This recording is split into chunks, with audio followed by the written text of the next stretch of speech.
All right, let's talk about some new brush functionality in ZBrush 4 R8. If you don't have your brush menu docked over here, what you can do is just click these little arrows over here, and that'll open that up. You can go to your brush menu, grab that little white dot here, and just drag this over, because we're going to be talking a lot about that, so I just want to kind of have it open over here. And you're going to notice we have two new buttons in this palette up here. It's going to be From Mesh and To Mesh, as well as Create. There's a new Create menu, and there's some more stuff in here we'll get to in just a second. But we'll start from the top. We'll go From Mesh and To Mesh and what that means. So in order to have our brushes active, we need something on our canvas dragged out and in edit mode, and that way we can kind of play around with our brush settings. I'm going to go ahead and switch to a matte cap gray here. And now that our brushes are available to us, let's talk about what this From Mesh means. If I have an object dragged out on my screen and I hit From Mesh, what that's going to do is throw this into my brush as an alpha in the case that it's like a standard brush or a clay brush or a chisel brush. If it's not, if it's an insert mesh brush, it's going to throw that in as an insert mesh brush. If that doesn't make any sense, bear with me. We'll get there and I'll explain it a little bit better as we go along. So if I hit this button right now, it's going to throw this brush, throw this object into my standard brush for all intents and purposes. I don't want to mess with my standard brush. I kind of want to leave that alone, but if I want to see what the effects of that would be, what I can do is go down here to the standard brush, hit clone, and then when I click on the standard brush again, you're going to see it's standard 1. And now we have a clone of the standard brush we can kind of mess around with, and we'll leave our regular standard brush alone. So I have a standard 1 brush here that we just made. I'm going to hit From Mesh. And that's going to take the mesh that's on my canvas and throw it in here as a brush alpha. Now, in order to see how this is going to work, what we need to do is just grab an object over here and kind of use it. So I'm going to go out of edit mode, hit Control N to clear my canvas. We'll grab a sphere 3D, drag that out, go into edit mode, make it a polymesh 3D. And, well, it looks like we lost our alpha, so we'll go back in here to the brush alpha here. So with our standard 1 brush here where we did the From Mesh, we now have a star. So if I subdivide this, hit Control D a couple times, and we'll change this stroke from dots to drag rectangle. So again, it's the standard brush with a mesh sitting in here acting as an alpha. So if we go up here and we just drag this out, you're going to see it's going to drag out a star. By default, I'm not sure what the focal shift on the standard brush are going to be. If you want to have it not do any sort of radial blurring on the edges, go ahead and change your focal shift down to -100. And of course, your Z intensity is going to control how much it displaces your mesh as it drags it out. So if I go up to 100, you're going to see it's going to pull out a lot. If I go down here to like 24 or 25, it's going to grow a little bit. So you can kind of modify that on the fly. Now, the cool thing about this is it's a mesh in there acting as an alpha. So what this means is you can have a brush with multiple alphas assigned to a standard brush in this example. So let's go ahead and swap this out. I'm going to hit the simple brush, hit switch, and I'm going to choose this, and I'm going to choose the ring 3D. Hit Control N to clear my canvas, drag that out, and if it drags out like dots, change the stroke back to dots and then back to drag rec. There we go.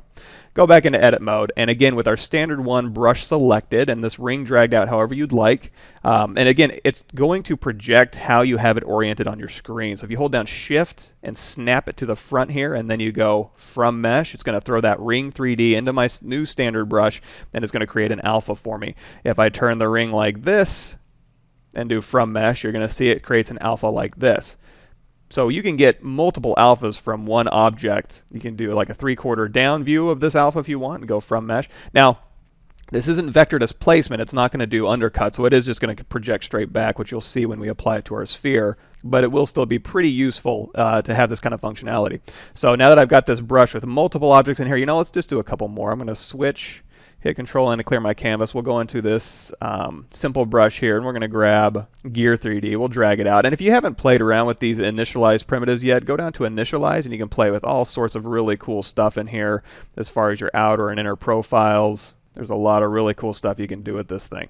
And that goes for all the primitives as well. So once you're done playing with this, again, go ahead and use your navigation to go ahead and hold down Shift and snap to the front here. And if you need more information about the basics of ZBrush navigation and whatnot, go to my YouTube channel. In my playlist, there's an Intro to ZBrush Part 1. That'll take you through most of this base functionality in ZBrush. So now this is oriented the way we'd like. Let's go ahead and do From Mesh one more time. And now we've got a whole slew of alphas we can start using on our objects. So I'm going to go ahead and grab this polymesh sphere 3D we were playing with already.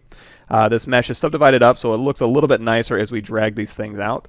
And I'm going to change my stroke here from dots to drag rect, and that will allow us to just kind of drag these things out. And again, the Z intensity is changing that. And because they're alphas, you can change this from a drag rect to a drag dot, and that's going to make the alpha the same size as your brush size. So if you just want to stamp the same brush size, you can.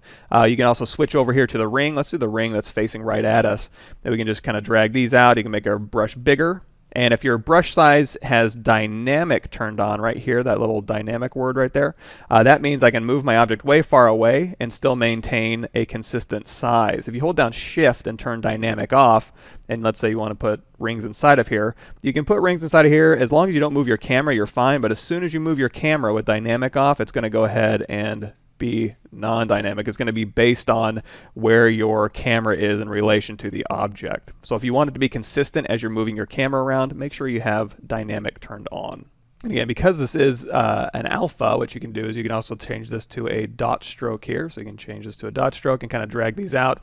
You can go up here to your stroke menu, turn on your lazy mouse, and you can use your lazy step to kind of dictate how often these rings are dragged out. Let's go ahead and Control D one more time, get a little bit more resolution.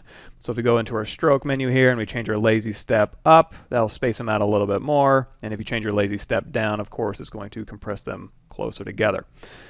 Now, we are using the standard brush. If this was a clay brush and we were adding meshes to it, that would be clay brush alphas, and it would behave more like a clay brush with an alpha, and this one's behaving like a standard brush and an alpha. There's a new brush in here you might have noticed. It's called a chisel brush. If you go to the chisel rectangle brush, and we'll get to this in just a second, you notice it's a chisel brush that has meshes built into it. So the new chisel brush has some properties that make it really nice for hard edge sculpting. So what you can do with this chisel brush rectangle, it's the same deal. You have meshes in here that are acting as an alpha with chisel brush properties. We can drive that Z intensity down and do the exact same thing, or change it to a drag dot and drag out. You can hold down Alt and press in, or you can let go of Alt and it'll pop out, as well as, of course, going over here to your stroke menu with your lazy mouse on and changing this to like a dot stroke, and you can drag these things out. But let's go back to our original brush. We'll get to the chisel brush in just a second. So we're back to our standard brush here, and the really interesting thing about this is not only can you switch between alphas on the fly, you don't have to save a brush out anymore that's like, well, this brush, in fact, I can go ahead and show you some. So if I go to my brush menu here, so if we go into this military palette here, you're going to see I have some brushes in here like, oh, I have a keyhole that I can double click, and then if I go back into that menu, I have a keyhole with a bump around it, and then if I go back into that menu, I have a military stamp thing. So as I use these, I can stamp this kind of shape out, but then I have to go and switch to another alpha that's embedded in this brush, and then I have to go switch to another alpha which is embedded in this brush.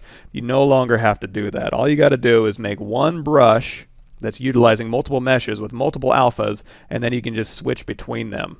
Oops, let's go ahead and change this back to a drag rectangle so I can go ahead and drag this one out from this angle, drag that one out from that angle, and I'm getting all sorts of different alphas all built into the one brush. And because, this is another really cool thing, so not only can you store multiple alphas in here, you can also kind of treat it like an insert multi-mesh brush. It's dragging out an alpha, it's converting these brushes, these meshes, to alphas on the fly, but you can also use some of this functionality too. So let's go ahead and go down here to the modifiers. You're going to see right here, a multi-mesh selector. What this is going to do, if you hold down Control, it says the sliders allows you to cycle through meshes when insert multi-mesh is selected.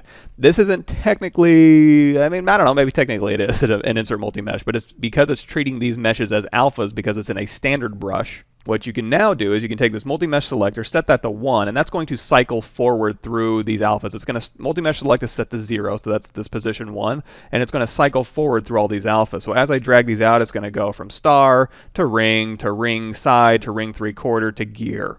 If you change this from multi-mesh selector to 2, it'll cycle backwards. So it'll start with star, go to the gear, go to the ring 3/4, ring side, and then back to the ring. If I choose 3, what it's going to do is just randomly select any of these. So I can just randomly apply alphas as I drag through. Of course, these also work with your stroke menu up here. If I go to stroke, turn on lazy mouse, and I got my lazy step here. So if I change this from drag rec to dots here, you can kind of just drag through, and then as I drag through again, it's going to pick a random one. As I drag through again, it's going to pick a random one. So it's kind of the best of both worlds. You're getting a brush with multiple alphas that you're able to pull in. You're able to use multiple angles of your geometry to create different alphas in the same brush, and you're also able to use this randomize and forward stepping feature as if it were a insert multi-mesh brush.